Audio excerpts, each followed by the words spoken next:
$6 billion at a 24 val, and a lot of people are just like, what's the valuation on the? What's the discounted cash flow? It's like, bro, we're in an AI. You know what I'm talking about? Discounted cash flow. What's a discount? How can There is Elon get that valuation? There is no cash flow, bro. That's the thing. Bro, but that's not the point. That's You're not the point. in Exactly. AI boom.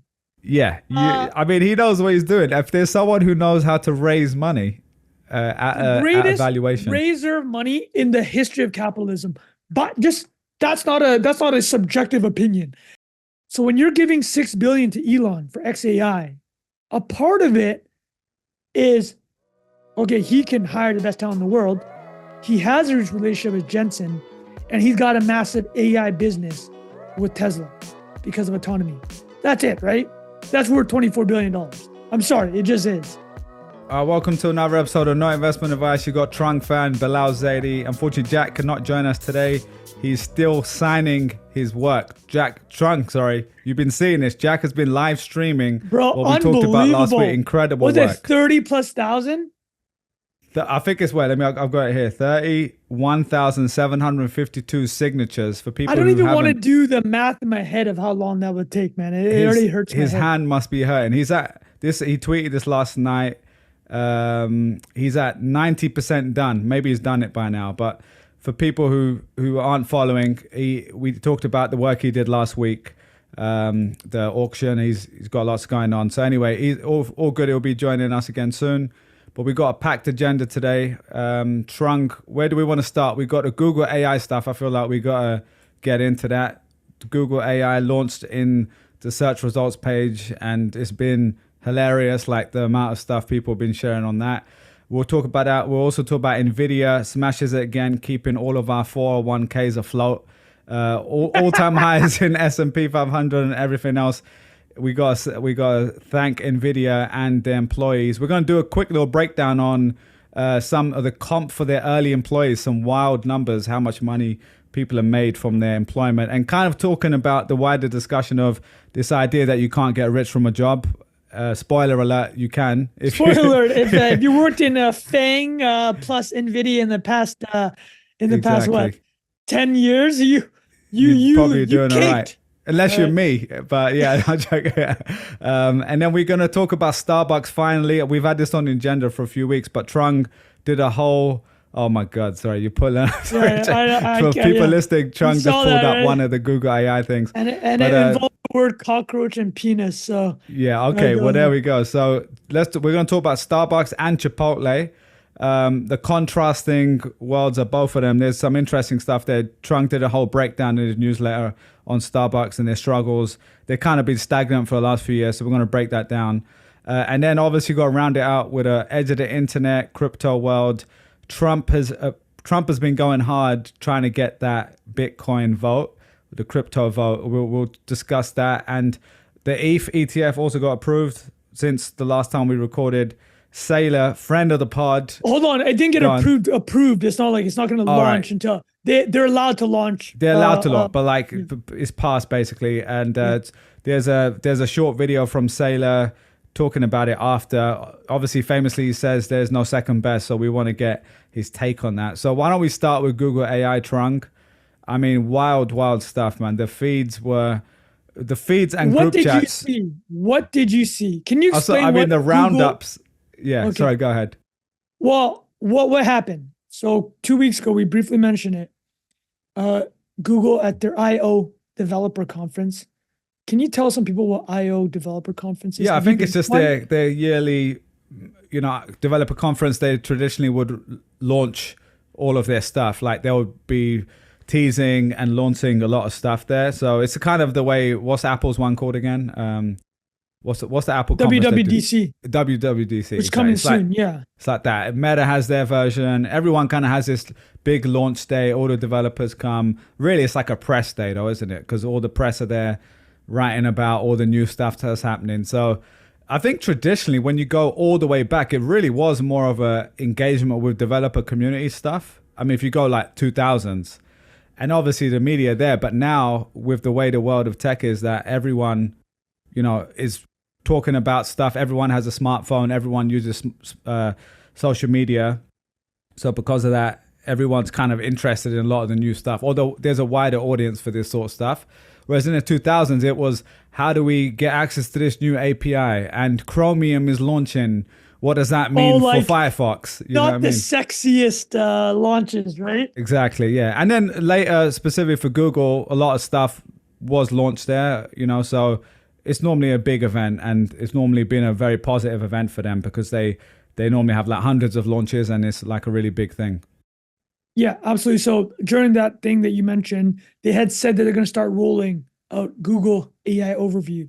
So for listeners that don't know, that is their generative AI result that they're going to append, put at the top of a certain search result if it's relevant. Do you use Perplexity? Don't, but I know of it roughly. But okay. So for the listeners that don't know, either Perplexity is an AI app that is, it's built around basically what Google AI Overview is trying to do. You search for something. Perplexity was created by former people from Google's AI team, right? So like this is, and it is a monster. It is like, it has built, I can't remember how many users it has. It's definitely in the 8 figures, maybe 10, 20, 30 million, like that kind of range. But AI Overview, Google's AI Overview, is basically trying to give a generative AI answer. So instead of, Bilal's former employer hitting you with those 10 blue links, you get the AI generated answer. And people, you saw them. We know you saw them. It was so good. This went from Twitter to like mainstream. Like I saw on Instagram, regular meme pages. I'm just gonna pull up. Yeah, but let's go through some of these. Jeremiah Johnson, and this has 34 million views. So I'm not logged into X on this laptop, so I'm not gonna be able to scroll through all of them. But the first one for the listeners, this is the AI overview for can a cockroach live in your penis? And the answer is absolutely. It's totally normal. Usually over the course of a year, 5 to 10 cockroaches will crawl into your Jesus Christmas. I can't finish this. It will crawl into your penis hole while you're asleep. This is how they get the name cockroach, and you won't notice a thing. So the problem with this answer is that Google is scraping like Quora and Reddit, which, listen, great answers on there. Well, Quora used to have really good answers. Now it's just there's a lot of humor on there too. Yeah, a lot of shit posting humor. Yeah. So now I'm going to roll through some of the answers. I'll roll through. Maybe Rafa can scroll through Jeremiah's thread here. Can you smoke while pregnant? AI overview. 2 to 3 cigarettes per day during pregnancy is fine. Can you use glue in pizza? You can add about 1/8 cup of non-toxic glue, and it gives your pizza more tackiness. So a lot of these, as Bilal mentioned, these are like joke answers in Reddit. And so Google is paying Reddit like $60 million a year to license the answers.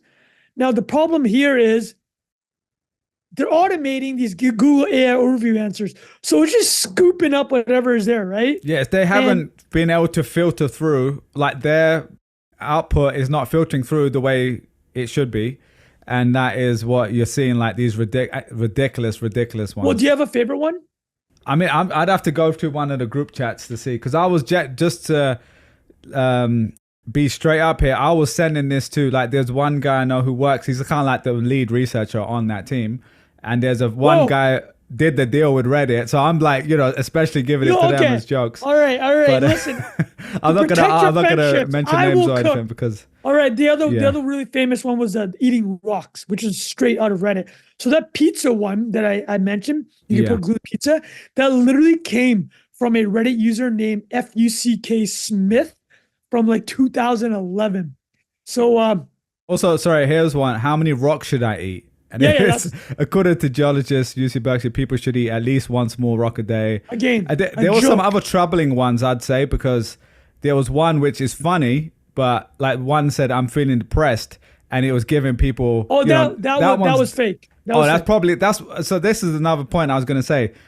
Half of these, I didn't verify any of these, obviously, right? So like by this point, it's very easy just to kind of fake one. But Google confirmed that a lot of them are true, and they're manually removing them. So I put up this meme. If you could read it, Bilal, if you can explain what's happening with this meme here.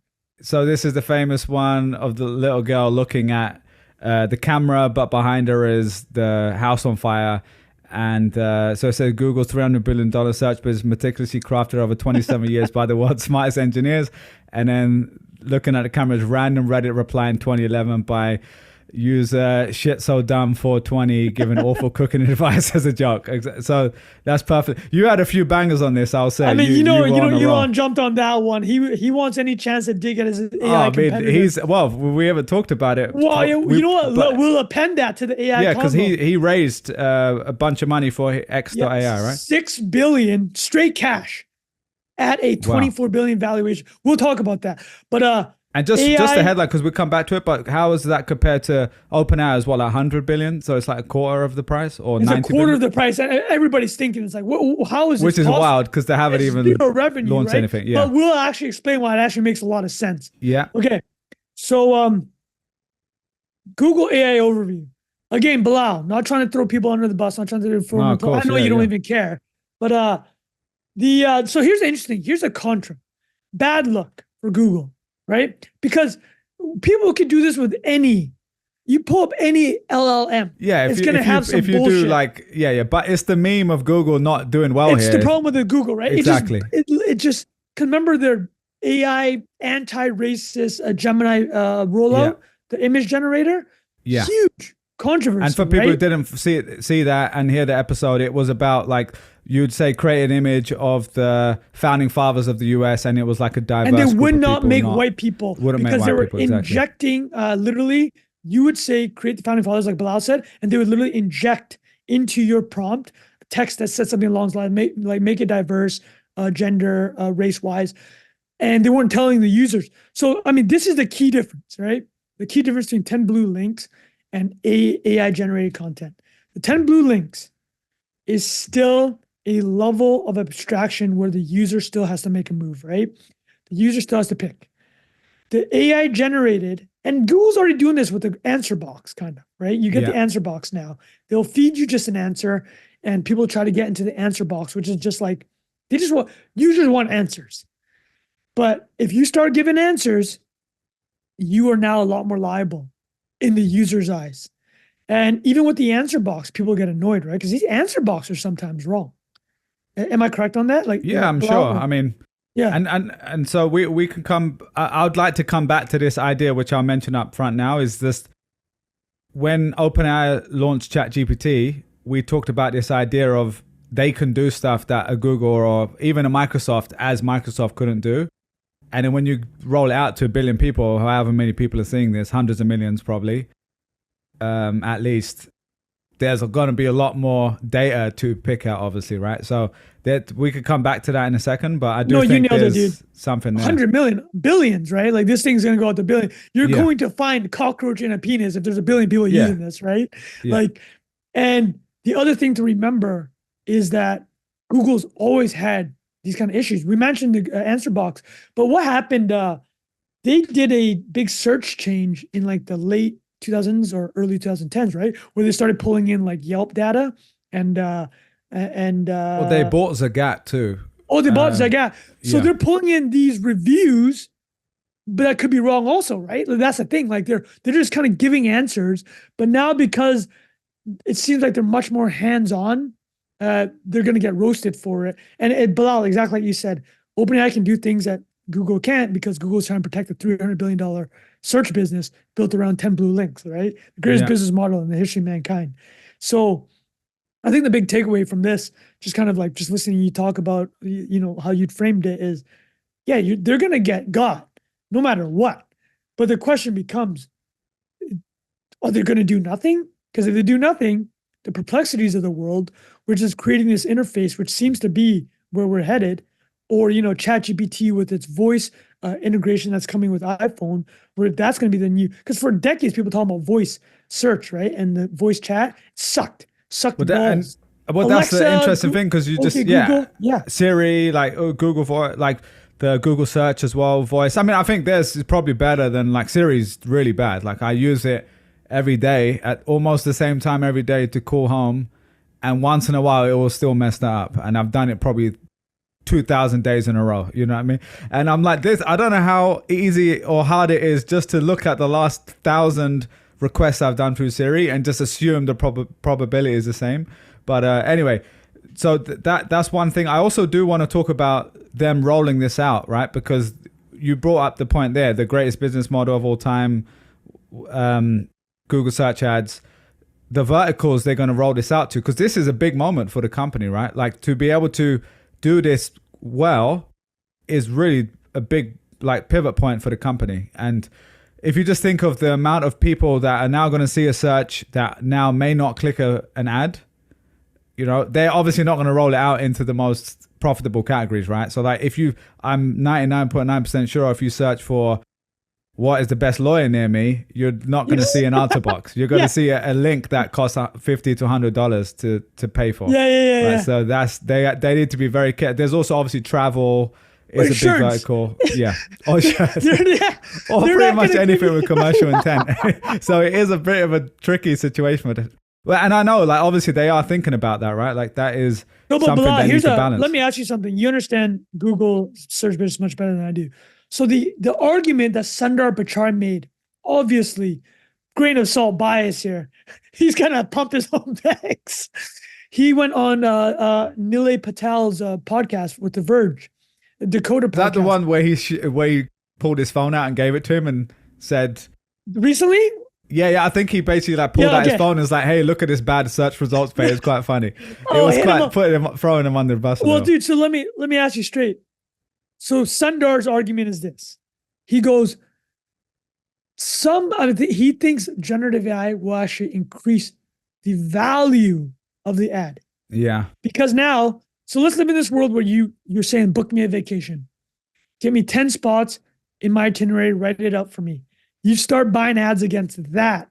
So let me say, is that plausible? Is that I think it's plausible I think if you take a step back, the whole purpose of Google, the only way they can make money through ads, which I know people don't think they click ads still, right? Like lots of people, like I never clicked the ad in my life. $300 billion, like you said, says otherwise, right? Like the people click ads. And the point is they only click ads when, you know, there's obviously some fat thumbing happening on like websites and stuff like that. But on search specifically, if you understand how they actually work, they are generally pretty relevant links, right? Yes. Like the ads, but yeah, because you don't show up in the top positions. You're right. The ads are actually relevant, even if it's competitor buying the top sometimes they're more relevant than the search results I've found because like I said, you need to. It's something called like a quality score. And without going into all the details, it's relevance. And so the more your ads are clicked, the more likely you're going to show at the top results.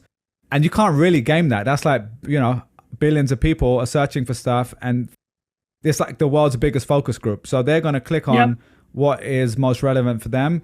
And if they go to the website and say, actually, that's not relevant, they come back. That is like a ding on your ads too. So over time, they actually understand what people want. So if you take that premise and you say, all right, well, now we're going to replace this with an even richer result because you'll say, we'll all be honest here, the search results page nowadays is difficult to navigate, right? There's lots of ads, lots of annoying things that you might not always want on that screen.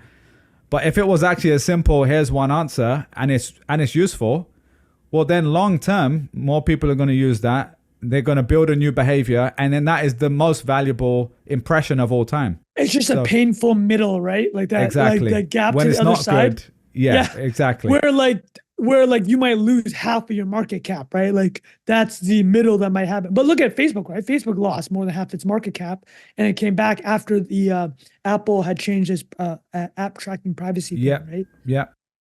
So I think that's a good resolution of that. And so, Trung, just one thing to add really quickly. I would also say that as an advertiser, if the page is cleaner and you're the one that actually shows, you pay a premium for that, right? Versus sharing it with 10 other people. It's like the YouTube homepage takeover is a premium cost for that reason because you're the one who takes over the whole page. So there is an argument to be made, but I think it's a long way to go before that's the case, obviously. And it could be very painful. That's the point. Completely, yeah. Well, that's a perfect transition for us. Speaking of, here, let me just pull it up. We talk about market cap destruction. Let's talk about somebody that's on the come up. Look at this. This is outrageous, dude. This is absolutely outrageous. Nvidia Oh my is a God. $2.8 trillion company.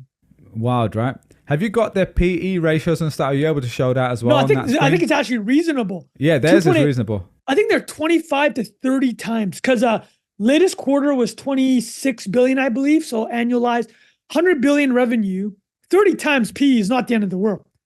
Definitely. 30 times, yeah, it's not And crazy. the fact that sorry, that's revenue. That's 30 times revenue. That's a little bit thick, Okay, but okay.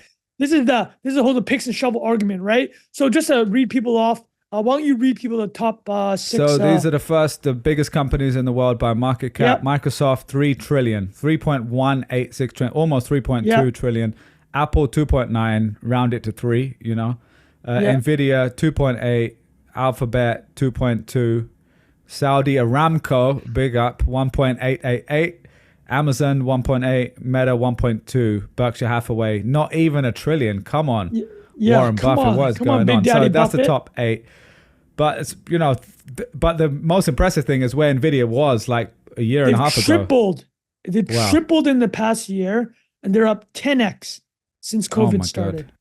Maybe more than. Have you got any Nvidia? Are you allowed to talk about this? Dude, I don't want to talk about it, man. I put my money into AMD. I'm gonna be honest. I put my money into AMD. That's not a bad move. AMD doubled over the span, but like I looked at these two, and I'm like, let me put my CFA investment cap here. No, I think because the logic is, I'm missing this big one. Let me find other Except areas. The logic was the big one was kept getting bigger.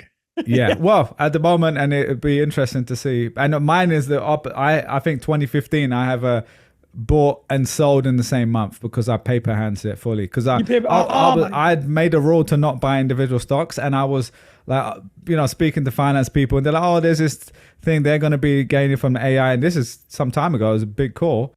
I didn't really know what I was doing, you know, so I kind of cut it pretty early. But I will say, if you own the S&P 500 or you own any of these indexes, you own a bunch of Nvidia by this point, right? 100%. Yeah. Dude, so the thing I'll add is this. Insane.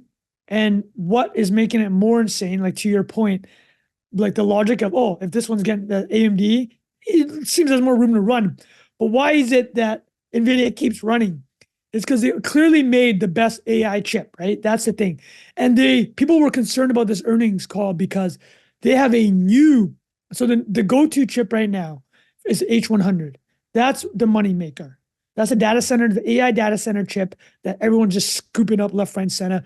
Meta, Google, Amazon, and Microsoft account for, I think, half their revenue, specifically on the H100s. They have a new one coming out called Blackwell, and it's going to be Q4. People are concerned that the sales are going to hold off. That did not happen. So basically what's happening is there's so much expected purchase and demand of these chips coming forward that even if there's a better chip coming, even if there's a better product on efficiency, on cost, on power, it doesn't matter because there's a shortage, period. And that's, I guess, in the back of my head, I'm like, that's what AMD will come in, right? So AMD did launch a new AI chip, but it hasn't been that performative. I think it's going to do $5 billion this year versus 2025 for Nvidia. But I think, listen, there's way more better commentary on that than this. I think all it really matters is it shows that the AI boom is still running. Does it feel a little bit bubbly-ish? Maybe. We'll see. I mean, if Nvidia becomes the biggest company in the world, which it's pretty damn close, it has another 10% run, or Microsoft or Apple slips, it'll be the biggest company in the world. Mind blowing. That's wild. Yeah. I want to let's add an angle that we can actually chat about that's relevant and valuable that other people won't. Why don't you pull that tweet that you had? Yeah, the employee. Yeah, the employee. 1 second, yeah. So I love this tweet so much because. Do you want to read it out? Go on. Yeah. So Bilal found this tweet from Ben Lang. So this is what Nvidia employees had shared on the app Blind. Blind is like a glass door, but it's completely anonymous, where employees talk about their companies. And a bunch of these employees talked about how much equity they had in Nvidia and how much was vested versus unvested. And Bilal wanted to bring this up because Bilal was making a point earlier about Naval. Bilal, what was the point you're trying to make? Well, I think especially people that are in our world, like the tech Twitter adjacent cluster of people, have all read the Naval tweet thread, which I love, right? Like, don't get me wrong. But I can't remember the exact phrase, and maybe we can pull it up in a second. But it basically says you're not going to get rich in a job or by selling your time. Okay. So to be fair to what he's saying, selling your time in this scenario is still correct in a way because you're really making your money from equity. Yes. But still, you are selling your time, right? Like you're getting access to it through the time that you're working. Essentially, you are making money through a job. Let's separate here. The TLDR is this. If you worked at Nvidia in the past 10 years or past 5 years, you're richer than most of your startup friends. And we're going to walk through it. And honestly, the big tech angle too, I will say, for a lot of people, not me, but a lot of people, a lot of my friends who stayed there for a long time, didn't paper hands the stock like I did, all those sort of things. They, you know, a lot of them, I guess the definition of it depends what you mean by rich as well. And he does define that it's where you make money in your sleep or whatever, right? I do think that's actually an interesting discussion just because I think especially young people who kind of get into this world, they start seeing stuff like that and they'll automatically be like, okay, the only way I can do something is I need to create a product. I need to sell it. And I'm all for doing that and doing all those things. But ultimately, that's not right for everyone. And even someone I had on my podcast who sold a company 50 million, made lots of money. He eventually went and started selling his time again through very high, I can say his name, Ryan Beagleman. He was on the pod. So Summit? Yeah, Summit series. And I forgot the name of the other company, but it was a real estate company that did newsletters and events. And I think it was 50 million he sold it for. And he was the CEO, majority founder. It was not like a big VC funded startup. So he probably cleared a lot of money. And I remember for a while, he was trying to figure out what to do. And then he eventually landed in basically doing executive coaching, which a lot of people will be like, why would you do that when you've already made all this money? But he could actually make a significant business from that, like good cash flow for the year. But two, it was like enjoyable to him. And he was working with really high level people that was doing similar stuff. So I'm not saying everyone should go and do that either, but I think there's a lot of people in our world which kind of almost look at that negatively. And they don't realize, I mean, you can make several million a year doing just what he was doing, right? So I think there's kind of a discussion there to say it's not right for everyone just to go and do what Jack did or what you've done or whatever. It depends on the people. So we don't have to read through every single one of these, but 9 million invested. Yeah, let's read 9 million invested, years. 3 million unvested, joined 15 years ago. 12 million invested, worked at Nvidia from 2015 to 2020, rejected from other companies prior to joining. But I'll go all the way down because there's a few more. 4.4 vested, joined 2017, stayed for 2 years. That's wild. This one's wild. 18 million vested, 3.5 invested, joined 5 years ago. Oh my, dude. Well, what that's I want to know is this. Which one of these people was just an administrative assistant? I mean, seriously. Or like, you know, the Meta or the Facebook, the art guy. You remember that? The guy who did the mural or whatever. And I will also say, to keep it balanced here, most of these people no one predicted Nvidia would do what it's doing, right? So there's an element of winning the lottery here as well. So it's not like everyone does this. Blah. Masayoshi-san owned 5% of Nvidia in 2019, worth $4 billion. He sold it all. That's wild. Wait, how much would it be worth now? 150 billion. Oh my gosh, that is wild. How insane is that? Though I guess it's one of those things like we always talk about if I had bought Bitcoin in 2010, like how many people keep it? This guy owned 5% of the company. Come on, bro. That's wild. That is wild. This wasn't just me punting in my freaking Fidelity account. This dude called up Jensen and then completely fumbled the bag. But ARM is up quite a bit. Here's a big one. We talked about ARM Holdings, the chip design firm. He owns 90% of that. That's about a... Trung, what are the other... this is not investment advice, but what are the other stocks people talk about in this little cluster? But, you know, there's the wiring. There's like obviously there's the big tech companies related to this. But what do you reckon the other ones are that people are kind of the other ones that are kind of all adjacent are the ones you know, right? Qualcomm, AMD, Nvidia, Micron, Intel, Broadcom, What about TMSC. Taiwan? Yes, Yeah, semiconductor. TMSC. I mean, not all of these are in AI, but they all have the capacity to potentially make these chips, right? I'll tell you two things.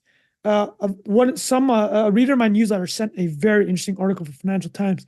There's apparently a ceramics company in Japan, which is like 5x this year. It's like a $50 billion company because they make a material that is required for semiconductor production, and they own like 70% of the market. And then obviously ASML, the big Netherlands company, which creates the machines that create the machines. And actually, you know who's winning quite big is Dell. Dell Technologies. Oh, really? They do huge server racks, and they've really gone enterprise. I think Michael Dell has like tripled his net worth this year. Let me see Michael Dell net worth. I'm pretty sure He's he's an a absolute hundred legend, isn't billionaire it, man? now. Wow. Yeah, net worth. I think he's tripled over to 109 billion. It's all from this company on riding the AI boom. All right, now, let me dig something here. Let's make fun of Europe already. We always like to make fun of Europe here. So, Bilal, Nvidia is now more valuable than the 10 largest companies in the EU Combined. combined. Is the top one the Ozempic people? Yep, Novo Nordisk, Yeah. 595 billion. LVMH, 405 billion. ASML, 384 billion. L'Oreal, 258 billion. Hermes, 248 billion. Bro, three of SAP. the top 5 companies in Europe are freaking fashion. Also, I gotta say, related. UK, you gotta. Nothing, Are right? they including? Sorry, because it says EU. Are they not including UK's got anymore nothing. in this? Let's not pretend UK's even in here, dude. No, but I'm saying that. Yeah, I know. But I'm saying I wonder if this literally means Europe, the continent, or they mean European No, but they would have been Union. energy companies. Probably BP's up there. ARM. Yeah. The banks. SAP. But this is wild. SAP's, This is wild either way. This is top SAP's 10 the biggest companies. embarrassment ever, dude. I know, man. So it's funny because you were bringing up that list, and the top of the list is the Ozempic people.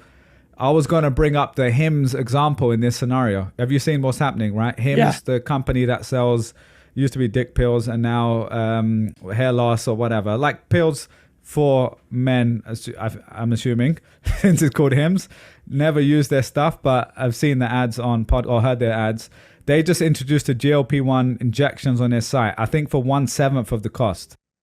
Have you seen this? Have you been following this? For once, oh yeah, I saw that. And it's kind of like some off-brand thing, but there's some kind of arbitrage happening right now where they are allowed to sell this.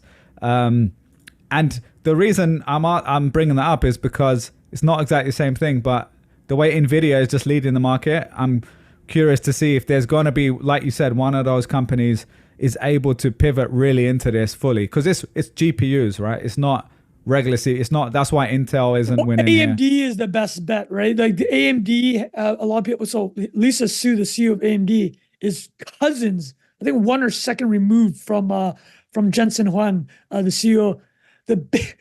Should we give him the Big Dick Jensen title? I mean, I think he deserves it. Who did he take it? Oh, we had Satya in there, but now I think we're going to pass the torch, so to speak, over to him. No, the torch. The big dick torches we've had is that we've said here is Big Dick Buffett and Big Dick Satya. I mean, there's other ones in there, but those are the ones we've joked about.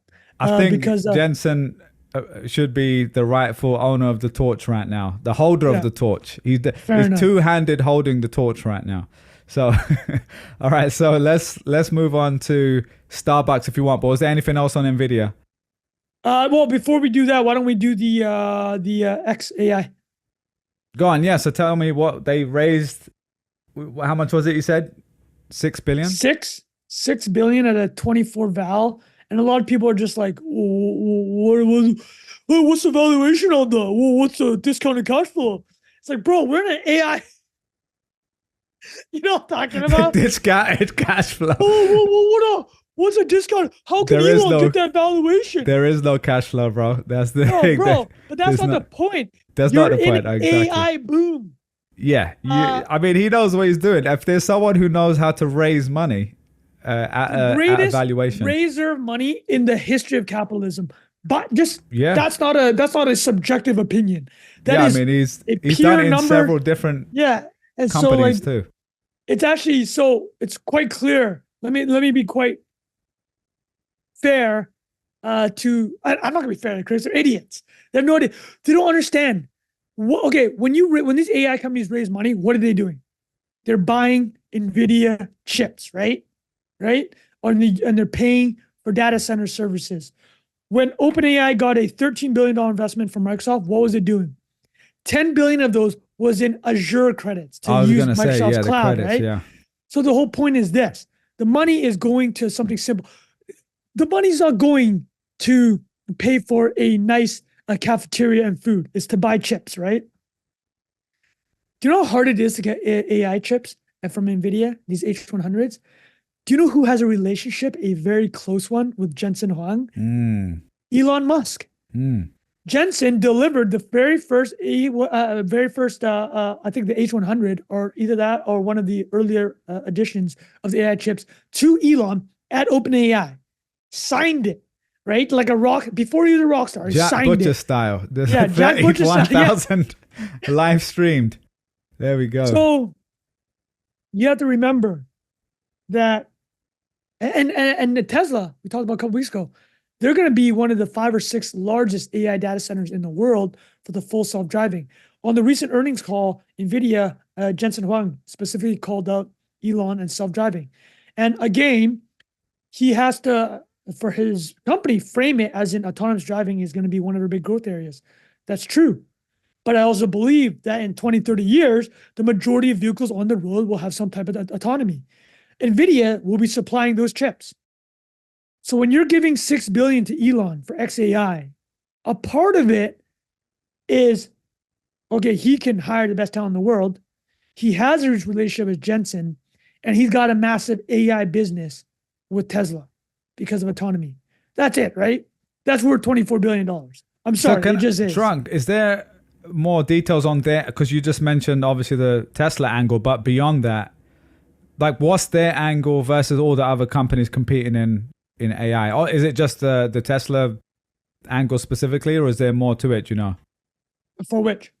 For X.AI. Is that like their focus versus like what their focus is going to be even?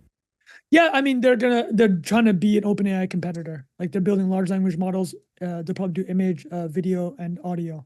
Oh, so like full stack, just yeah, going back again. Because for people that don't know, Elon Musk was a co-founder of OpenAI, one of the original people funded it. A co-founder, the co-founder. Yeah. And he funded it. Was the all, money man. originally. Yeah, he came up with the idea. I mean, him and Sam Altman kind of came up with the idea, but he wanted a counterbalance to Google. So when you see this number being floated around, they're like, "Oh, it's an AI bubble." It's like, again, what we talked about. I'll laugh every time I do the voice. No, it's fine. No, do you know why I'm laughing? Because that too, but I'm also laughing. I opened up the X.AI announcement, and the most hilarious thing, this is a Series B funding round. It's a $6 billion Series B funding round. That must be the biggest Series B it's so round absurd, in history, right? I mean, this is what it comes down to. And normally, what's the Series B? 100 million or something? Yeah, it's not. Well, dude, here's what we have to talk about. We've talked about on this show before. Blah. I'm going to ask you a very pointed question.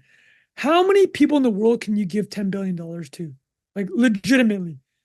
Like, if somebody gave me $10 billion tomorrow, I would have no idea what to do with it. You'd have probably stick it. Yeah. I'd probably stick it in in my checking account. No, I'm like, I'd probably put it in a checking account, making 4%. Like, that's what I mean. Or you'd buy the hardest money around. That you could do that with it as well. But we'll get to that in the last section when we talk about Sailor. But yeah, no, you're right. How many people can deploy that capital, essentially, right? Is what you're saying. Yes. I'll walk you through right now people that could do it. Warren Buffett, and he's having trouble doing it, by the way. He might even have trouble in this environment because he's buying oil and gas companies. So that's what he's doing with his money. Old energy. Now we're buying the new energy, the AI. So obviously Sam Altman would be in the running. Satya Nadella, Sundar Pichai. There's less than 10 people in the world you can give this money to, right? Elon's one of them. So you have to remember how much money a lot of these venture capital firms are sitting on. They're not trying to get 100x on this $6 billion. right? They're trying to return 2x or 3x on it. Yeah, because there's such a large amount. You're right. Yeah. So can Elon pull it off? Yes, of course he can. But that's why. So that's the valuation side. Okay. Let's get into Starbucks, Chipotle. Hit it. Sorry, why are you doing it? I'm just pulling up one thing. I was searching for the largest venture capital rounds in history. And funnily enough, I was searching Google and there was an AI overview, which I don't know if we can trust this. But have you heard of any of the Articulate Global in 2021? Educational Start raised 1.5 billion Series A. Have you heard of this? Sierra Space, commercial aerospace company. Bro, I was just curious how. I'm not trusting this. I'm not. Yeah, maybe I should have been checking Perplexity out. But anyway, I was just curious because there's obviously Anthropic. There's a bunch of these in here, but I'm just curious, like how this must be the biggest one. Well, I mean, Anthropic. What was it? Anthropic got Anthropic 4 billion. Google. It says 4 billion. OpenAI 10 18? billion. At 18, Stripe right? 6.5 billion. Yeah. Anthropic. What else is there? Inflection. So it's basically AI companies. This is Joule is the one that comes in there as the 1.3 billion. But anyway, we kind of get the idea. This is not every day this is happening. So be very interesting to see how that plays out. All right, Trung, now you've been doing a write-up on Starbucks, and Starbucks have been struggling for the last few years. They've been basically flat for the last 5 years, it looks like. And you've done a whole deep dive on this and what your thesis is. So do you want to summarize kind of up front what that is and we can discuss it? Yeah. So, well, let me ask you first, Bilal. Do you drink Starbucks? I don't, honestly. I mean, I'm not against it. I have in the past, but because I'm in New York, like obviously there's lots of independent little ones everywhere. So I normally go to those. But all right, so like, but it's not like I'm not going to support this. Yeah. No, I'm not like anti Starbucks necessarily, but I'm not. If I had an option, I normally don't go to it. Though interestingly, if I'm in a random place, like I may go to Starbucks because I'm like, I know what I'm getting. You know what I mean? This is the great part of the conversation because it asks the question: how big can a brand get and still keep its founding kind of mission and vibe? Yeah. Right. What you just said about Starbucks is how I feel about McDonald's. When I'm traveling, when you're traveling, bro, and you just need a little bit of taste of something. Taste of home. Yeah, what?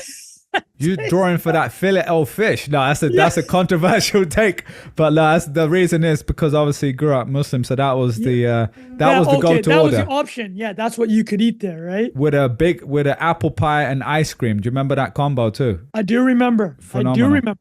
So, blah, I'm saying, like, when I travel, first of all, no matter what country I'm in, I will go to the McDonald's. My wife hates it. Yeah, but it's an interesting comparison, right? Dude, this is my favorite one. There's a McDonald's right next to Vatican City. My wife is like rushing us to go see the Sistine Chapel. I see McDonald's, I'm like, I don't care if this adds another 40 minutes to the line. I am going into this Vatican City. It's not in Vatican City because obviously Vatican City is its own country. Yeah. It's literally outside the wall of Vatican.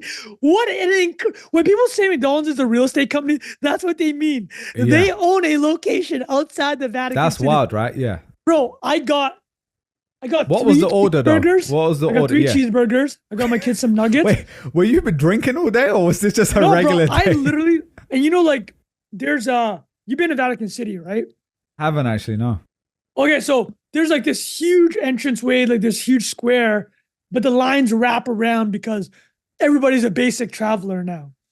But I looked at that line, I'm like, oh, it's like a 40-minute line. You know what I could use in a 40-minute line? 3 cheeseburgers. Wow. Yeah, that's true. That's a good But that's move. why my wife got mad though. I made her wait in line while I got the cheeseburgers. She wanted to be in the shade. That just sounds like smart prioritization to me. Dude. So there we go. So you know what I mean? we detoured a bit, but this is all relevant because take a sip. Let's take a quick coffee sip break since we're talking about Starbucks. Mentioned it.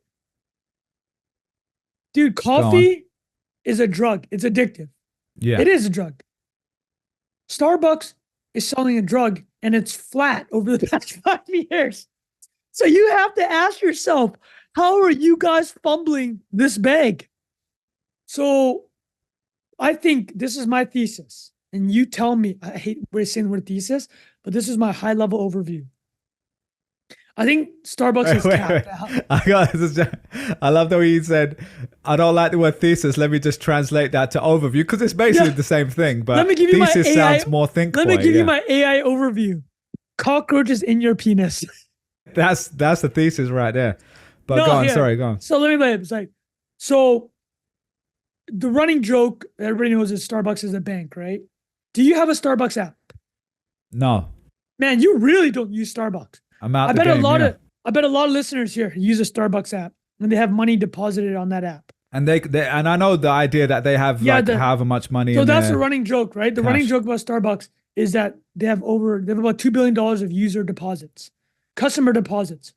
But it's better than a bank because they aren't mandated to A, have insurance like banks do, and B, if I ask to withdraw the money, they don't have to do that, and they don't.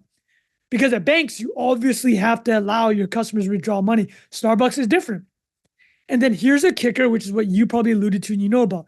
At the end of every year, with any rewards or gift cards type of program, the company, by accounting rules, got to decide if X% of that money will never be used. I have TGIF Friday gift cards that will never be used. So guess what TGIF Friday gets to do? It's called breakage. The accounting term is breakage. They get to call that revenue because they'll never be used. Starbucks does breakage of 10% of their deposits. Last year, Starbucks breakage was $200 million. In the past 10 years, they've done over $1 billion in breakage. That's revenue from just holding customer deposits. That's incredible, right? It's incredible. And the reason, and listen, it's not super material. Their profit last year was $5 billion. Actually, let me check their profit quickly. I want to make sure I got this number right. But the whole point is that Starbucks revenue 2020. That's still like what is that 4-5%? 4-5%? Okay, yeah. So it's 10%. No, 4-5% pure profit.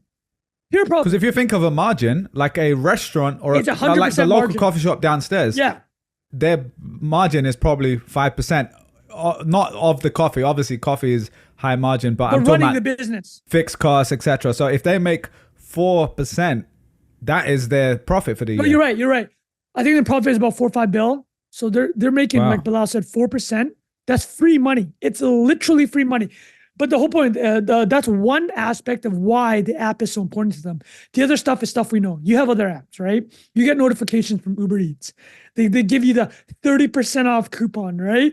You can order online. It makes it a much more convenient, quote unquote. You set up pickup time. You can go in store and pick up whenever you want. There's all these reasons to have an app. But here's the problem. Here's the tension. I believe this is a long-term tension. Starbucks has a premium to Dunkin' Donuts. Starbucks has a premium to Tim Hortons, right? They probably charge 20-30% more for comparable items. I'm not saying they're the exact same items. They are comparable.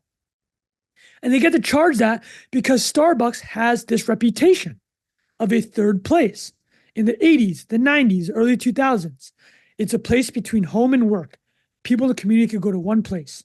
This was Howard Schultz's idea. Howard Schultz is not the founder of Starbucks, but he's a 3-time CEO. He's the person credited with building Starbucks when he bought it in the mid-'80s from the original founders to what it is today. A Goliath, a global Goliath, right? A $90 billion company. And he did it because of this premium they could charge with good baristas, artisanal coffee, the coffee that Bilal mentioned up top, that he goes to these independent stores for, right? Howard Schultz could charge for that, for those reasons. So the question I have is this. They're trying to claim new customers, right? Younger customers. So they're doing all these like fruity type of drinks. You've probably seen them. Or the Frappuccino that came in with super sugary on it. Yeah. It's freaking ice cream. Right? It's basically dessert disguised as a coffee, exactly. Right? Which is no fine. judgment. Like I love it. I used to love Frappuccinos, but I can't be, I'd be counting my protein targets. I can't be adding 500 calories. This is what I'm trying to say, right? Do you get to charge a premium for that? That's what it comes down to.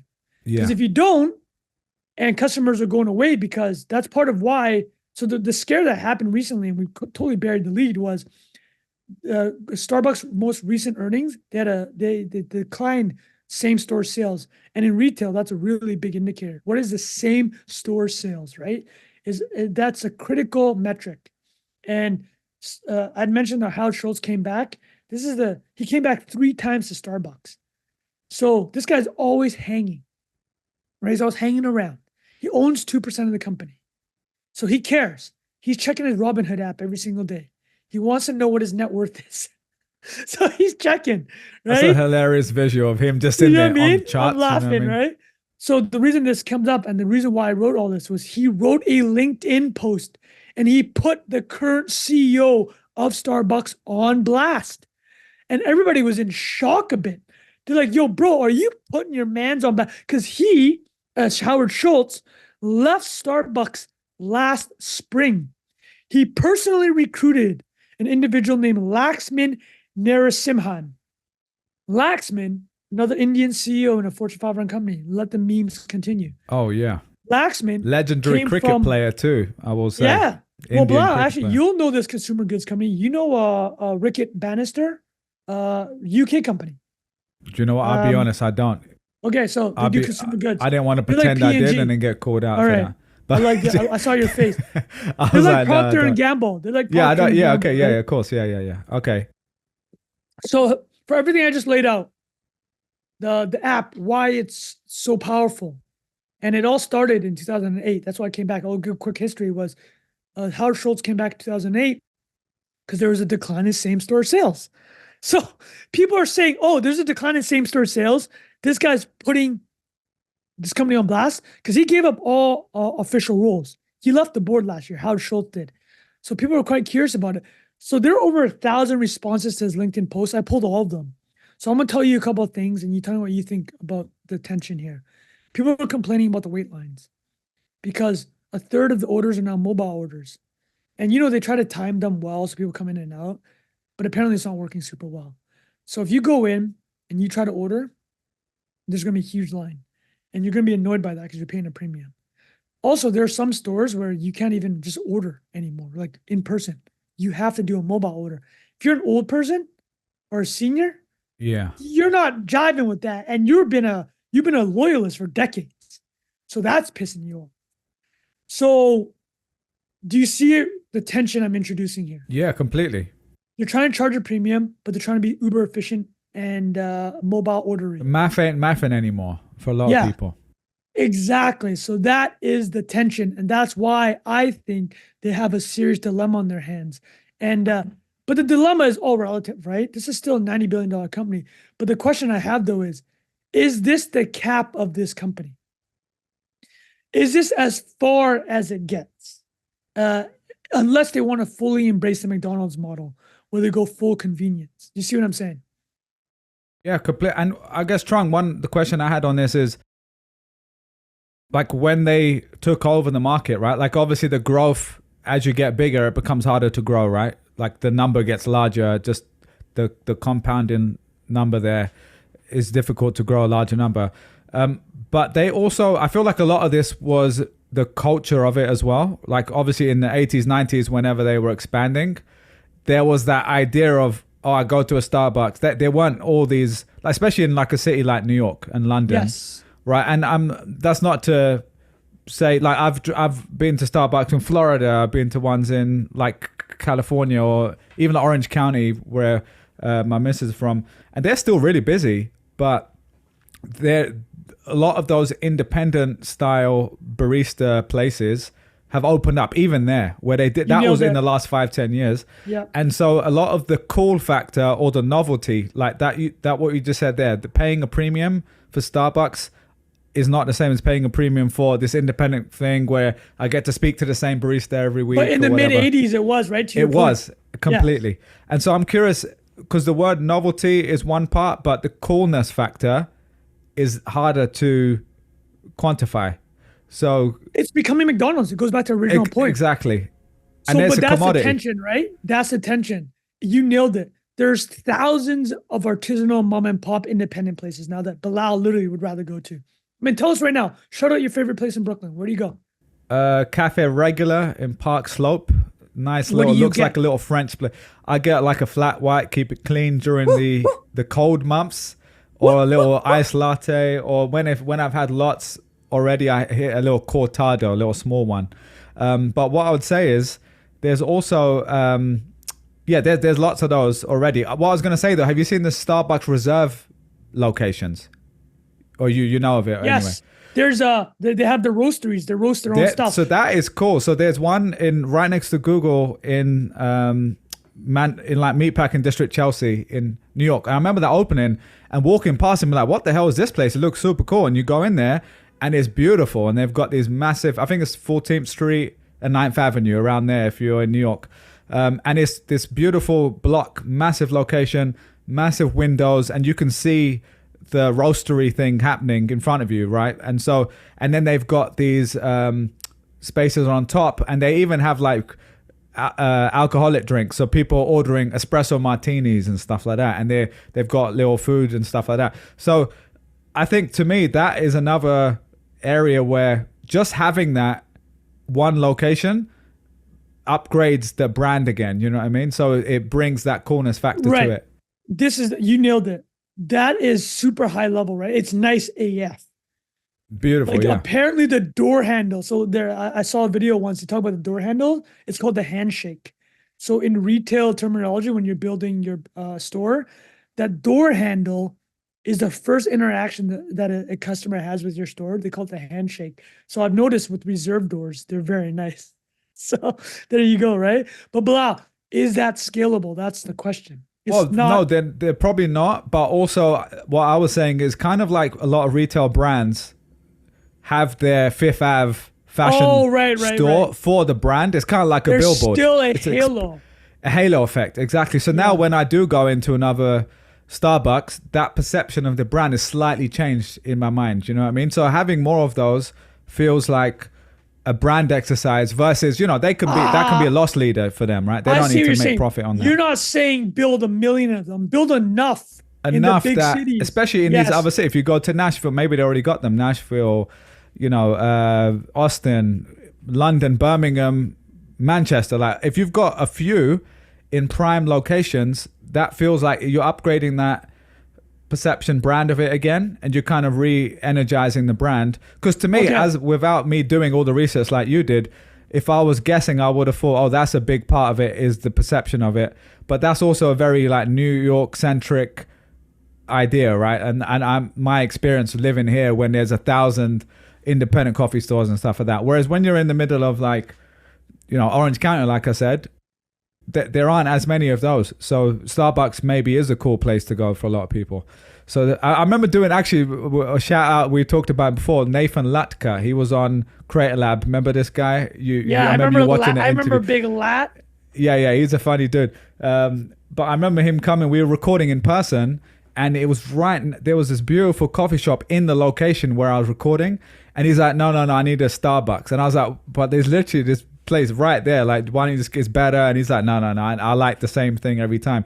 And this is the idea, like there is a benefit to having that same thing there, but I think like you said, the novelty and the premium price they're charging is no longer mathing anymore. There's another company called Blank Street Coffee. Have you heard of them? No. So you should check out, that could be a good write-up for you. But there was are they a chain? Are they like Blue chain, Bottle? but blue cup, Blue Bottle? They're kind of like the way Blue Bottle popped up like 10-15 years ago. Blank Street was popping up all over the place, and they were trying to, I don't know the full strategy, but their price point was slightly less, but still quick enough, that has a mobile app, all that sort of stuff. I don't actually go there, but there's one right near where I live, and they've grown like crazy in New York. Like they had so many locations, and they were venture backed. I'm pretty sure one of our friends invested in it as well. I'll tell you his name after. But so there's them. But then I remember New York Times did a big expose on them because people were thinking this was like this small independent micro chain. And then it came out like, oh no, they're this VC backed company that's hyper growth, and they're trying to be the next Starbucks or something like that. And so there is, as soon as that happened, I remember so many people I know like, it's not as attractive to me to go there anymore. So as you do scale, it is really difficult to keep that brand perception, you know what I mean? So, but yeah, so where does this net us with Starbucks? Where does it land us with how you feel? Do they go full McDonald's? That's the question. Literally, do they go full McDonald's? And because even bringing the price point down, you mean, or not? Yeah, bring the price point down, go volume, right? And this guy's a McKinsey guy. they spent $500 million on something called a siren system. And the siren system is just to organize the back of the Starbucks stores to be more efficient. Here's a crazy stat. If every Starbucks in the world, there are about 40,000 locations, did 5 more customers a day, that's $1 billion more revenue. Wait, say that again. Company. 5 customers more. Is that it? That's it. 5 more a day. Every single Starbucks in the world. I mean, there's 40,000 Starbucks. So it's 200,000 extra. But how many people are coming in a day then? I can't do the math off the top of my head, you know? I don't know how many come in a day, but they're just saying if they do. Oh, you're saying what is the because 1 billion of that will probably be able to that's very interesting actually. That was quick. I would imagine it'd be a small 5 does not seem that many more, man. Yeah, it doesn't sound like a lot. Like, dude, I can tell you right now, if I see a long line at Starbucks, I will literally walk in and walk out. How many times is that happening? Right? Yeah, completely. So embrace that. But the problem with going full McDonald's is this, and you'd introduce something interesting. They're getting hit up from the top. Starbucks is, right, with the brand you mentioned, Blank Street, Blue Bottle. These artisanal people, but they're also getting hit by the bottom. McDonald's, McCafe is Dunkin' also cheaper. McCafe is a very legitimate coffee brand, dude. Their coffee is actually all right. I've had it. Exactly, dude. It's not bad. And it's like what, $3 versus $5 or whatever. I don't know the price. So where Starbucks has to pick, they can't stay in the middle. I think they'll have problems if they stay in the middle. They're going to have to pick one. But I like what you'd introduce. I didn't think about what you do with the brand Halo. That I had not thought about. Yeah, I think that's if they're going higher. If they want to maintain that premium price point, they have to spend on the Halo. They have to spend, and it has to just make sense, obviously, with the numbers. But yeah, very interesting breakdown. So contrastingly, let's talk about Chipotle, because Chipotle has become a bit of a meme in itself over the last few years. I noticed it. You know, obviously when inflation was going up, right? I would go in after the gym because there's literally one across the street from the gym. Perfect little macro friendly place, right? You get the double chicken. Okay. You get a little guac on the side.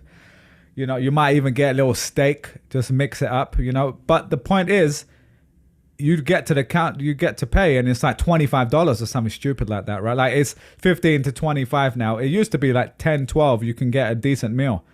Where I live anyway, that's how much it costs. I don't know maybe because I'm adding guac and that's the premium or whatever. So I don't really go anymore because for me, what started pissing me off, and this is the point of what we're going to bring up, it would always start feeling really stingy with the portions, right? Like you'd go there and they're like, you've been feeling this. Yeah, the guys, they'll be putting the chicken on there like they're saving the rest for themselves later. Like I'm like, what are we doing here? You know what I mean? Say that again. Are you sneaking this in your bag for later? Is this your post-work meal for later? And I'm messing around. Obviously, they're doing a tough job. I'm never rude to them, but you know. You're joking. You're joking, dude. But there's videos. It is a tough job. There's videos of people. I've seen it. Oh, it's quite entertaining. And this is the point. They'll go in with a video and they'll be like, hey, can I do this? Can I do this? And they'll be like, oh, no, can I have a bit more chicken? Then they'll get to the rice. No, can I have some more rice? And then they'll keep, and there's some videos where they'll just keep, the staff will do it for you. And others for a long time where they'll push back, and that creates attention, which makes it go viral. But what happened, Trung? They sent out a memo, right? So do you want to tell us about the memo, internal memo? So here's the thing though. I was not able to I saw how viral it went. I can't remember who, here, I'll pull it up right now, but somebody posted and there was no primary document here. Okay. So this is all alleged at the moment. Well, this is the classic NIA thing. Everything's alleged. All vibes, no facts. Yeah. That's our tagline. Yeah. Oh, that's the Jack Butcher classic, right? All vibes, no facts. So I want to give credit here.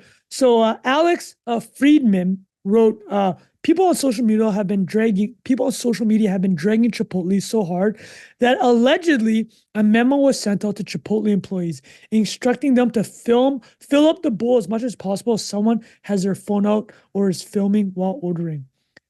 I have no idea if this is true, dude. I have no idea. But hysterical.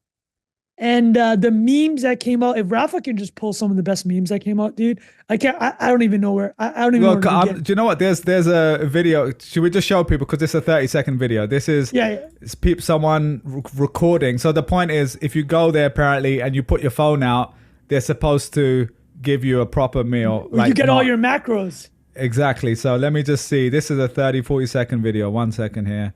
So this is apparently the Chipotle method. Can you see my screen here, Yeah, Trung? read it out. So it says there's currently a method going around for Chipotle. Basically, you film them while they make your food. It makes them not skimp out on the portions because they don't want the bad publicity or reviews. Right. So let's see. There's a guy going in.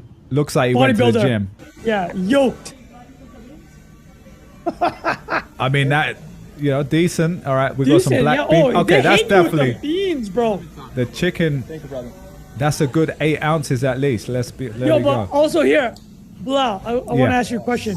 Oh, wait a minute. Look at that guac. Yeah. That's definitely. Can I have cheese? Let me ask you. How's he gonna close this? Sorry, that's so ridiculous.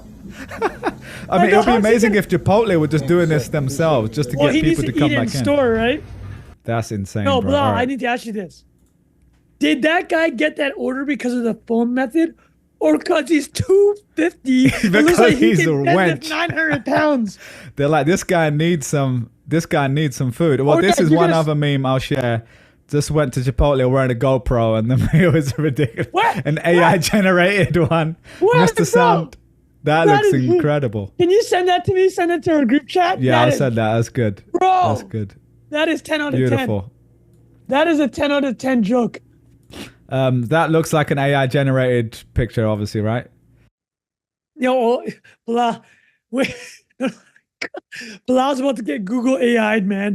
You can't even tell the difference anymore. Oh my God, yeah, seriously though. I mean, that looks. I'm gonna have to close this because I'm getting hungry looking at that. That looks good. And that's the thing. I love Chipotle, but they need to keep those portions Bilal, coming. So you had told us something though. You had told me before the call that you took a break. I haven't gone for a while. I haven't. Why is that? Because it's that. Do you know what it is? I feel like living day to day, even in with my situation, even if I can afford to go there, right, it still feels annoying when I go there and I didn't get the full meal, right? So I'm still a bit hungry. Well, let's walk through the customer psychology here. How much are you typically? What's your order, and how much are you paying? It's like the chicken, rice, black bean, whatever. That's the regular bowl. I normally get a bowl. Okay, how much is that?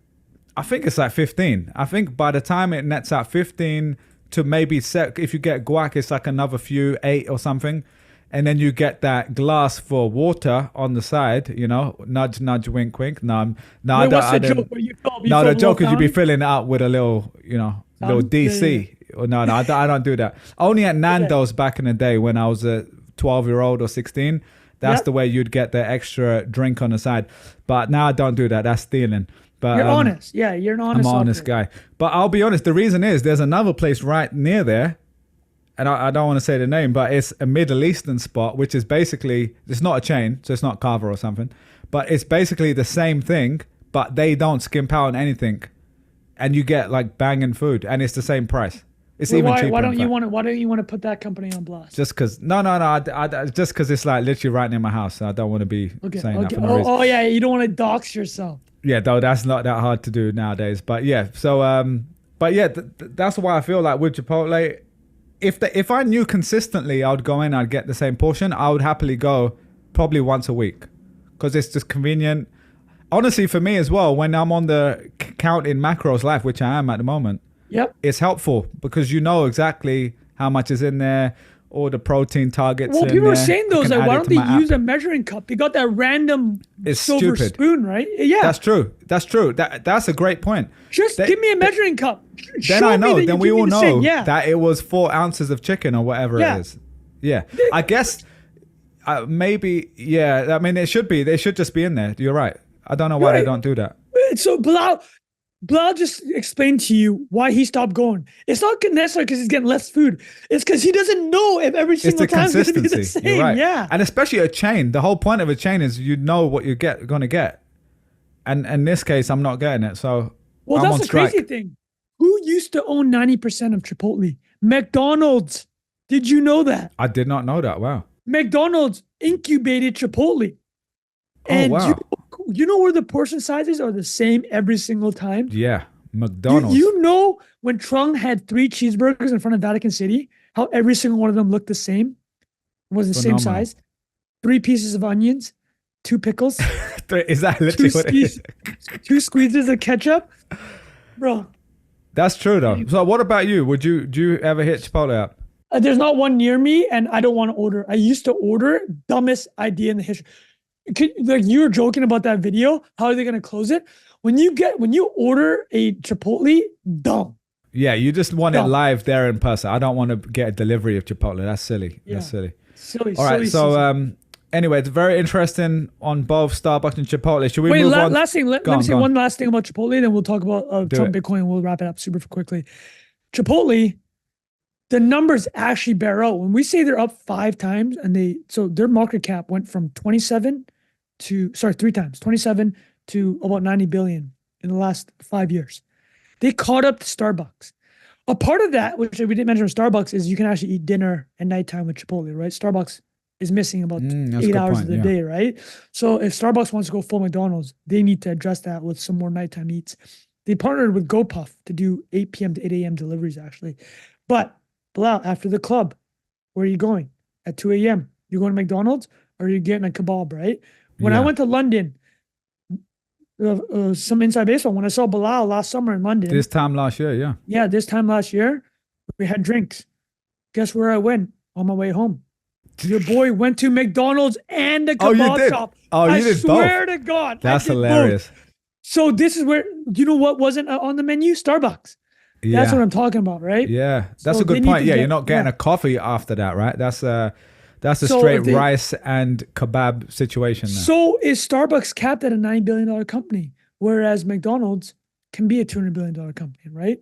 Great point, because product extension-wise, you can go from food to coffee, but coffee to food is a little bit, especially for nighttime. You could do sandwiches and stuff like they do. Exactly. Starbucks actually got a lot of customer complaints when they started doing lunch menus because it started changing the smell of the coffee shop, right?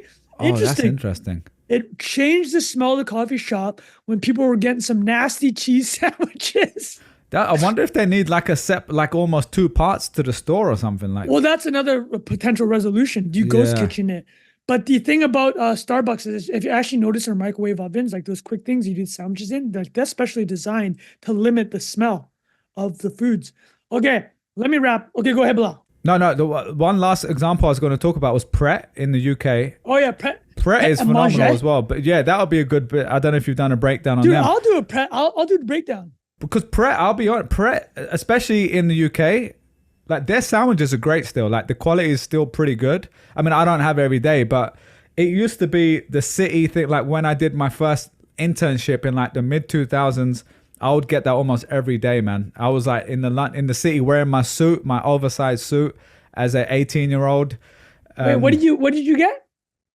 Well, it was like an internship. I would say I would go to get Pret all the time. So for people that don't know, especially not Pret et Manger, right? Pret et Manger, yeah. And they just did good quality sandwiches. They have sandwich salad, dude. Their shrimp sandwiches. Yeah, it's good. Even the falafel, because again, back in the day, that was the only halal thing on the menu apart from like cheese or wherever they had. But it was that you could go there. Even my missus, when we go to an airport, if we're in the UK, she always wants a Pret because it's like the egg salad sandwich or whatever it's called. Or in the UK, it's egg and cress, which is a very English thing. Wait, watercress? Yeah, watercress and mayonnaise or whatever. So it's just the equivalent of our egg salad sandwich, what they call it here. We always argue about it because I always say, do you want an egg sandwich? And she's like, you mean an egg salad sandwich? Because I'm like, no, it's the same thing. Well, no, hold on. No, it's different. Blah. No, I get it. Yeah. This one, because you're thinking of like salad is a mayo with hard-boiled eggs. What you're describing I know, is it's actually like the omelet with mayo sauce. Yeah, which is phenomenal it is actually too. Very different. You're right. And delicious. But when I say egg sandwich, I'm talking about the mayo version. But you're right. You're right. No. Anyway, I like your version more. I like what you're describing. Yeah. But just to clarify on Pret, the reason I'm saying is they started off with sandwiches. Now they also do coffee and all that stuff. They actually have a coffee subscription there. So it's like unlimited amounts. I think it's coffee, maybe even like smoothies or something. Like they have, I remember my sister had it for a while, and you pay for the month and you can go in unlimited times. And so that's a good deal. I'm assuming what their business model there is that again can be a loss leader for them. It gets people in the store. They buy a sandwich while they're there. It makes sense.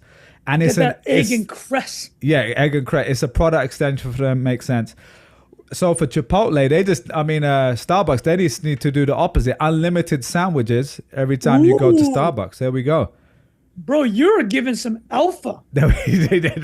Yeah, some bankruptcy alpha here. But it looks like that you Oh, said yeah. this. The Mexican Unlimited grills. shrimp. Hold on. Oh, Unlimited shrimp really worked out for Red That's Lobster. exactly. Yeah, we definitely can't be doing that. But for Chipotle specifically, their operating margin improved from 19 to 28%.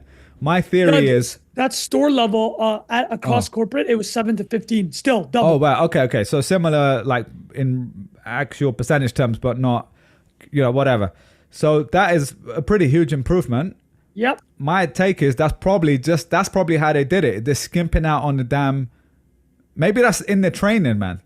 Skimp out every 2 to 3 out of 5 orders. And that's going to improve their margin. Because otherwise, No, I buy it. I believe it, dude. because that would make a difference, Yep. But obviously you got to train lots of people to do that. All right, let's get on to the last topic here, Trunk. Trump's endorsement of crypto. Like we say all the time, we're not a political show. This is not endorsement for Donald Trump, but this is a funny little clip here. So go on. Let's What do you end it think? quickly. I was just going to say this. Was this at the Libertarian Conference? I think so. Libertarian Maybe. Party. Okay. Blah. I'll just say one thing. It's Yeah. my only comment on this. Like you said, we're not political.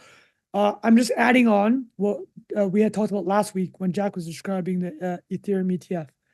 Trump is just getting the lowest hanging fruit Oh yeah. for crypto voters. He Completely. says he's going to pardon the guy that did Silk Road. Yeah, Ross Ross, Ulbricht. whatever his name is. Yeah. Yeah. He's Which is going pretty to- wild because I mean, well, because he's charged with the hitman type stuff. Yeah, exactly, Conspiracy yeah. for murder. Well, I actually don't know fully the full story, but whole boy says he's doing some low hanging fruit stuff. He mentioned on Tim Completely. Pool's podcast yesterday that he is thinking about partying Julian Assange. Again, this is just low hanging fruit for him. yeah, I mean, he's promised a lot of things in the Yeah, past too. That's he kind of doesn't the even point have to here. do it. And he's like, and then what the video that Bilal's about to show, he's like, I'm gonna keep Elizabeth Warren off your Bitcoin. Yeah, But the it's like- the only reason we're showing this is because Bilal sent me this clip, or me and Oh, Jack yeah. this clip, and Bilal made the funniest comment ever. He's like, I've never heard somebody pronounce Bitcoin in a It's- funnier way. it's phenomenal, I yeah. listened to it and I shit my pants. I laughed. It was like It's- it was an it's funny. incredible pronunciation. So let's play it. Objectively funny. I mean, I Yeah. will say a lot. Whatever you think of Donald Trump, I'm not was voting one for. of the- I don't vote Dude, here anyway. humor, But bro. the The guy humor level. knows what he's doing with humor, and he knows about low hanging fruit, man, for sure. So let's play this. Like we said, not endorsement, but here we go. Share screen. So this is Donald Trump talking about Bitcoin. I will ensure that the future of crypto and the future of Bitcoin will be made in the USA, not driven overseas. I will support the right to self-custody to the nation's 50 million crypto holders. I say this with your vote. I will keep Elizabeth Warren and her goons away from your Bitcoin. No, And I will never allow the creation of Well, a I'll rewind it central that way. Elizabeth Warren and her goons away from your Bitcoin. And I will never allow the creation of a central Ridiculous. bank digital currency.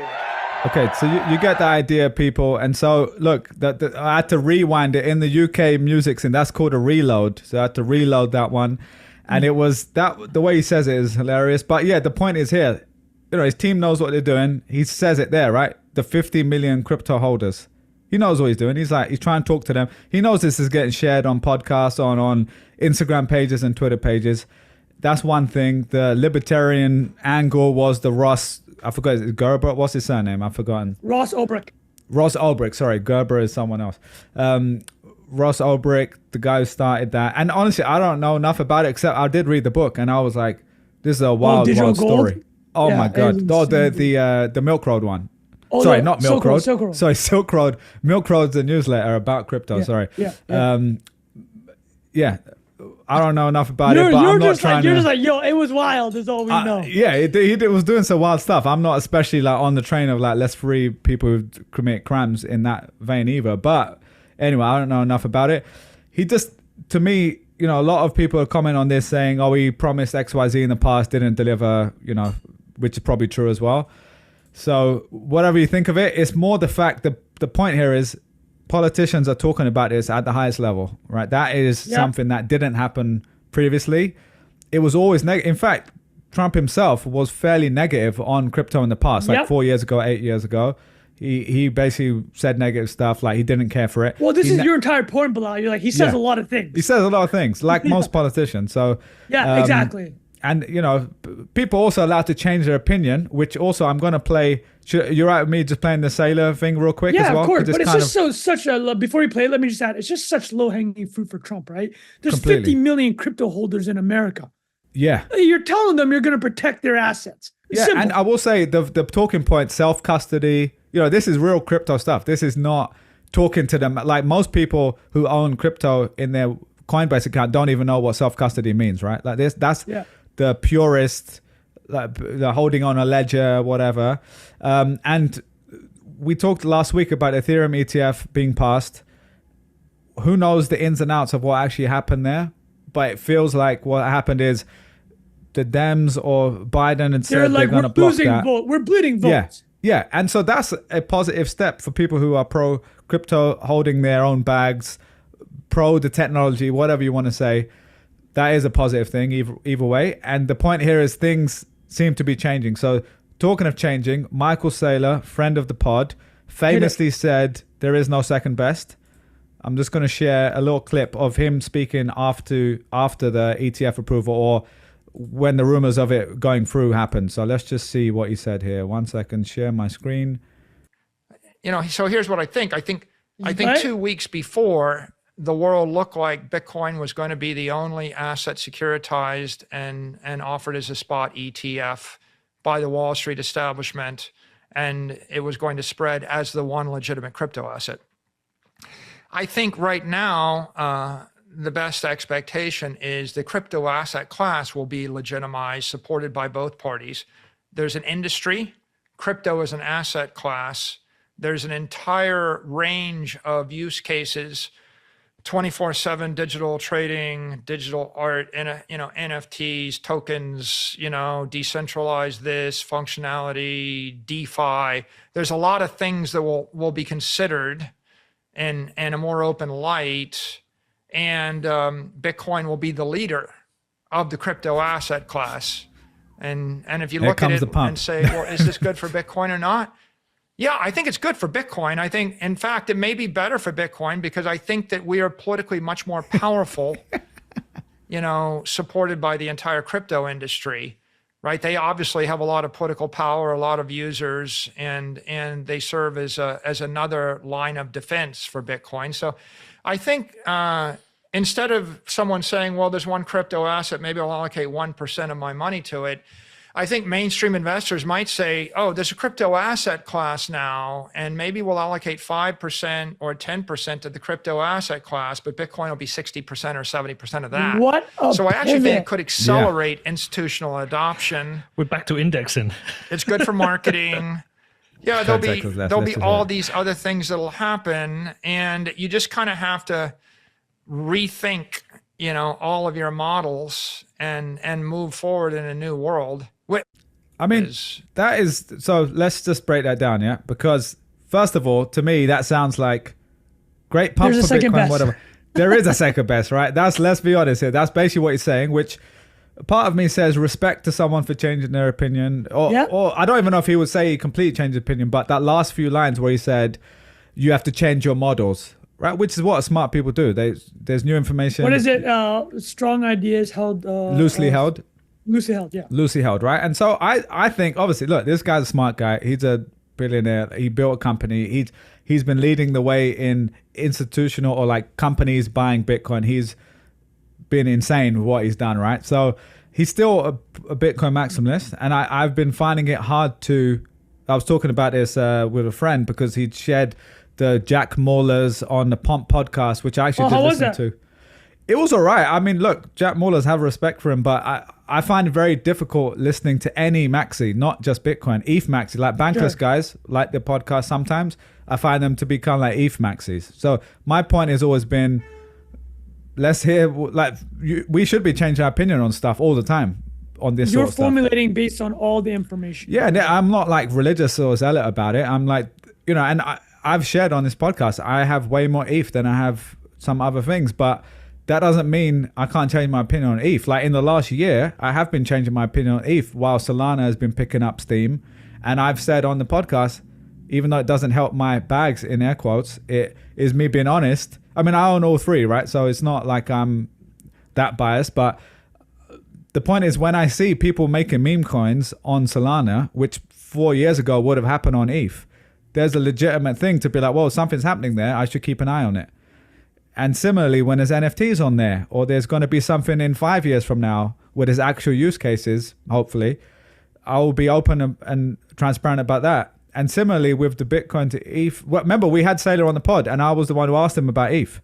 And I was kind of pushing back on it. And my point was not to be like, I'm an ETH maxi, because I'm not. I was just saying, can you see there's DeFi being built? There's stable coins. To your point, it looks like he's seeing something, right? Exactly. And even Pomp, which I know Pomp is a controversial figure in all of this world because, for whatever reason, I would say previously Pomp felt very much like I don't want to say Bitcoin maxi, but he was very much Bitcoin first. And over time, a lot of that community is now said, oh, you're no longer... you took Bitcoin out of your bio when there was a bear market, whatever. Whatever. I don't care about that. But even him in that conversation with Jack Mollers, I think he did a great job of pushing back and saying, well, what do you think has changed now that the Ethereum ETF has passed or is passing? And so I do think what did Jack say? I don't think he had a great response. He kind of leans on, and one of my friends who's a very pro Bitcoin guy, even he said he didn't have a really good answer. In my opinion, a lot of the maxi rhetoric is just very like religious. It just becomes like, we're doing all this great for the world, and if you want to fuck around with shit coins, then great. But like, so it's like kind calling, of yeah, and it's just silly. Like it's just, you're not being intellectually honest, is my opinion.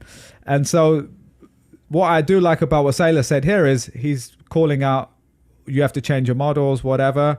Famously, he has said, even on our podcast, I think, he said that ETH is a security, right? Didn't he say that?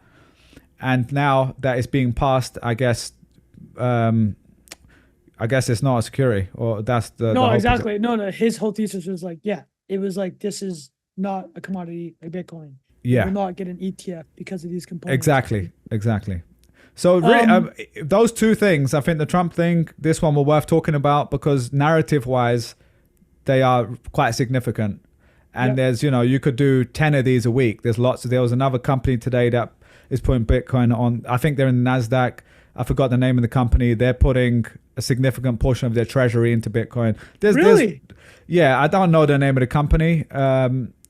Bitcoin I saw treasury. a few people, Semler Scientific takes Bitcoin play from it. Oh, wow. Is that a company you know? A Sorry, medtech company. Yeah. So this is significant actually, since we're talking about it. Semler Scientific, right? It's up 40%. Not investment advice, people. And are they in the NASDAQ? Well, I mean, sorry. I'll read it. Semler Scientific, a little-known medical technology company, saw its shares surge Tuesday after it said it had adopted Bitcoin as its primary treasury reserve asset. And the first response I'm reading is, who is Semler Scientific? Me too. But it got 581 Bitcoin for 40 mil. Stock up 37%. So it's silly interesting. Season. Banana zone. Banana zone, exactly. Anyway, that was the two edge of the internet stuff. Hope you guys enjoyed that. Anything else on that, Trung, before we wrap it up? Man, every time I come in here thinking we got X amount, it's always 30-40% more. Yeah, that was brilliant. Yeah, really enjoyed that. I hope you guys enjoyed it too. Let us know what you think in the comments. We're really appreciating all the comments on YouTube. Some funny ones coming in there. I'm enjoying those. Let us know what you think, and we will see you guys next week. Cheers. All right. Peace.